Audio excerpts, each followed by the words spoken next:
Tahun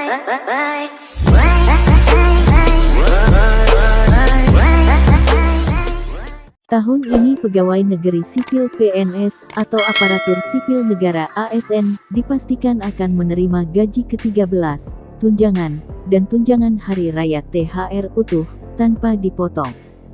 Direktur Jenderal Anggaran Kementerian Keuangan Askolani menjelaskan, pemerintah akan memberikan gaji ke-13 dan THR tetap utuh meskipun masih dalam situasi pandemi.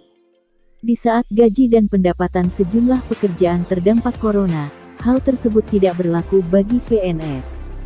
Direncanakan pemberian THR dan gaji ke-13 dalam tahun 2021 secara full, kata Direktur Jenderal Anggaran Kementerian Keuangan Askolani kepada CNBC Indonesia beberapa waktu lalu. Menurutnya, anggaran untuk THR dan gaji ke-13 sudah dimasukkan dalam Anggaran Pendapatan dan Belanja Negara (APBN) 2021. Oleh karenanya, ini diharapkan bisa membantu para PNS untuk tetap melakukan belanja.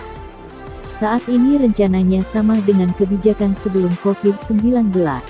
Nanti akan dilakukan monitoring implementasinya di 2021, sebelum dilaksanakan, kata Askolani.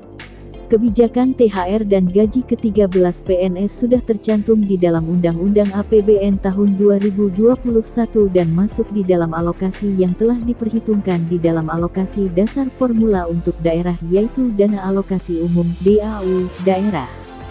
Adapun total DAU termasuk di dalamnya komponen gaji 13 dan THR sebesar Rp390,2 triliun.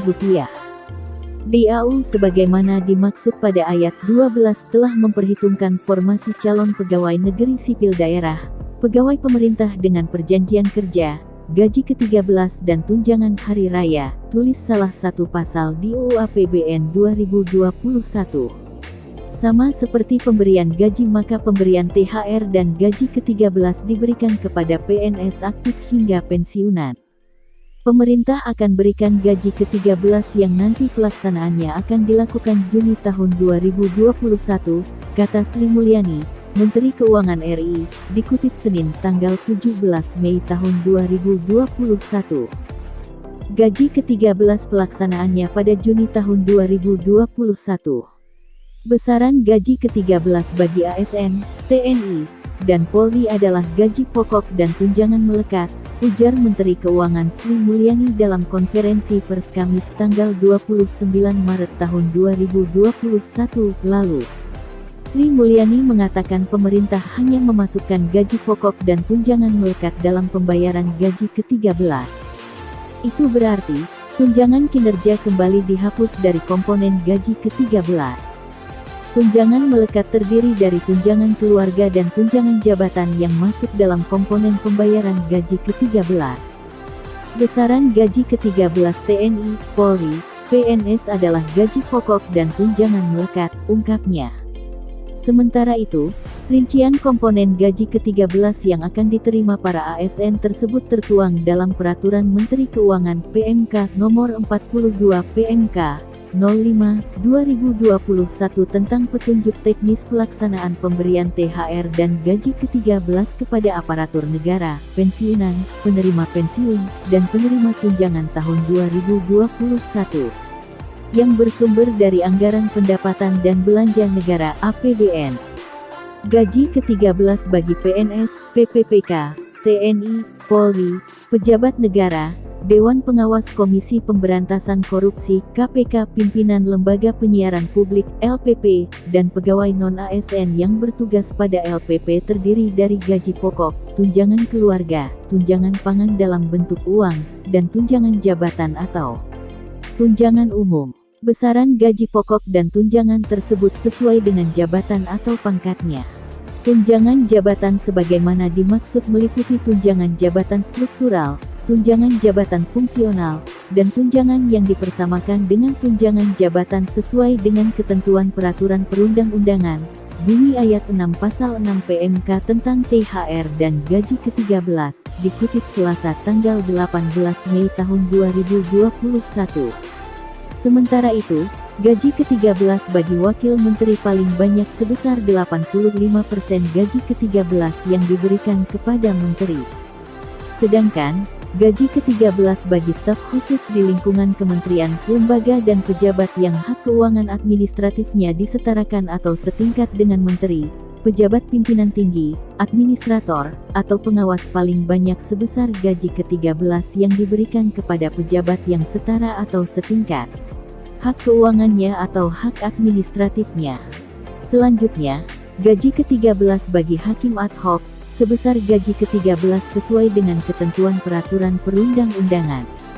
Lalu, gaji ke-13 bagi calon PNS terdiri dari 80% dari gaji pokok PNS, tunjangan keluarga, tunjangan pangan dalam bentuk uang, dan tunjangan umum sesuai jabatannya atau pangkat golongan ruangnya. Sementara itu, gaji ke-13 bagi pensiunan dan penerima pensiun terdiri atas pensiun pokok, tunjangan keluarga, tunjangan pangan dalam bentuk uang, dan tambahan penghasilan.